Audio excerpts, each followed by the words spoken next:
Off-site training is actually the best option to have. Our facilitators travels on-site to the client's premises on the days and the times which is suitable.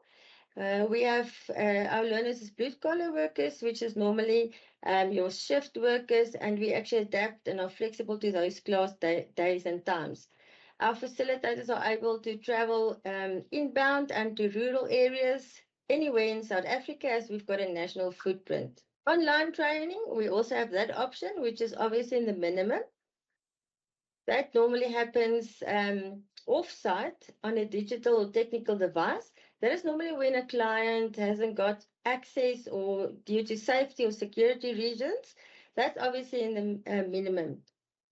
We also have an off-site option. So off-site means when we need to do training in the community for unemployed candidates. That normally forms part of your SLP program.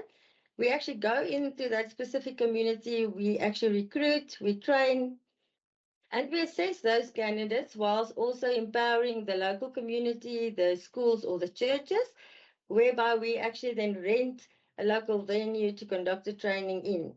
Many companies actually share these hurdles. So book a quick chat for answers for your site.